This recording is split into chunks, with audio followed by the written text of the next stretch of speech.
Assalamualaikum warahmatullahi wabarakatuh. Perkenalkan, nama saya Egi Nurmalah, NIM 2020010104065. Pada video kali ini saya akan menjelaskan tentang konsep produksi, distribusi, dan konsumsi. Yang pertama, konsep produksi. Jika kita lihat pengertian produksi dalam arti yang sempit, produksi adalah kegiatan atau usaha untuk menghasilkan barang, sehingga jika tidak ada wujud dari barang yang dihasilkan, maka kegiatan itu tidak termasuk dalam produksi. Sedangkan kalau kita melihat dalam arti yang luas, pengertian produksi adalah setiap kegiatan atau usaha untuk menciptakan dan meningkatkan nilai kegunaan suatu barang. Faktor-faktor produksi ada 4. Yang pertama, sumber daya alam. Yang kedua, sumber daya manusia. Yang ketiga, sumber daya modal. Dan yang keempat, keterampilan pengusaha atau skill. Kemudian, dalam memperluas produksi dapat dilakukan dengan 3 cara. Yang pertama, ekstensifikasi, yaitu meningkatkan produksi dengan cara menambah atau memperluas faktor produksi yang digunakan. Yang kedua, intensifikasi adalah meningkatkan produksi dengan cara meningkatkan produktivitas tanpa menambah faktor produksi. Dan yang ketiga, diversifikasi, yaitu usaha untuk meningkatkan produksi dengan cara menambah jenis hasil produksi, di mana barang-barang yang dihasilkan ditambah jenis atau mutunya sehingga meningkatkan nilai produksinya. Yang kedua, yaitu distribusi.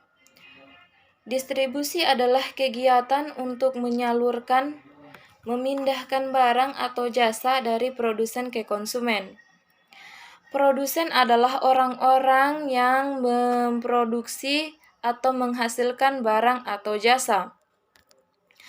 Sedangkan konsumen adalah orang-orang yang menggunakan atau memakai barang atau jasa tersebut.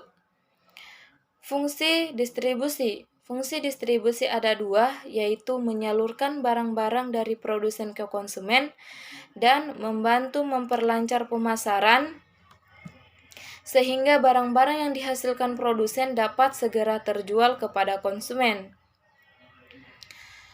Berdasarkan intensitasnya, jenis saluran distribusi terbagi menjadi 3. Yang pertama, bentuk intensif, yaitu jenis saluran yang memanfaatkan banyak pedagang besar dan kecil. 2. Bentuk selektif, yaitu jenis distribusi yang hanya memanfaatkan beberapa grosir, dan sejumlah kecil pengecer.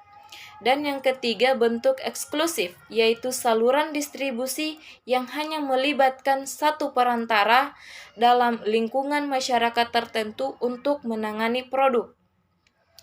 Lembaga-lembaga distribusi terbagi menjadi 3, yaitu yang pertama, grosir. Grosir adalah pedagang perantara yang membeli barang untuk dijual kembali, terutama kepada pengusaha lain, bukan kepada konsumen. Grosir berfungsi untuk mengumpulkan dan menyebarkan barang produksi. Yang kedua, agen.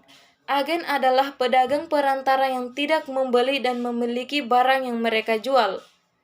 Dan yang ketiga, pedagang enceran. Pedagang enceran adalah suatu pedagang yang membeli barang-barang dari produsen atau grosir, kemudian menjualnya kembali kepada konsumen.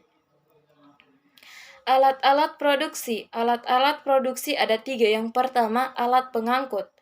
Alat pengangkut berguna untuk memindahkan atau menyalurkan barang dari satu tempat ke tempat yang lain. Alat pengangkut ini diperlukan guna memperlancar kegiatan distribusi. Yang kedua, alat menyimpan. Alat penyimpan diperlukan untuk menyimpan barang yang belum terjual serta untuk menampung barang yang belum tersalurkan. Dan yang ketiga, alat promosi. Promosi adalah usaha untuk memperkenalkan barang-barang kepada masyarakat umum. Cara yang dapat dilakukan dengan promosi adalah melalui iklan, selebaran, pameran, majalah, radio, televisi, dan sebagainya. Yang ketiga, konsumsi.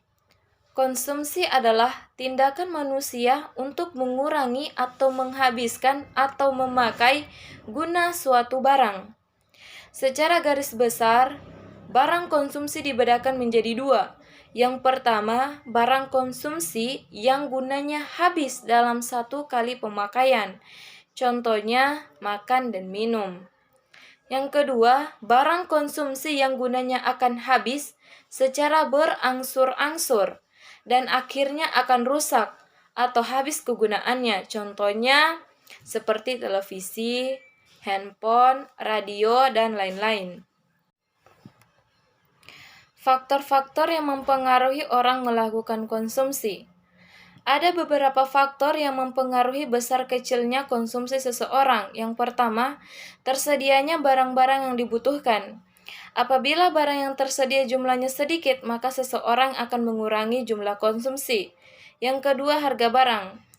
Jika harga barang tinggi, maka konsumsi akan berkurang. Sebaliknya, jika harga barang rendah, maka konsumsi akan bertambah. Yang ketiga, penghasilan atau pendapatan. Jika seseorang memiliki pendapatan yang tinggi, maka orang tersebut memiliki daya beli yang banyak, dan begitu pula sebaliknya.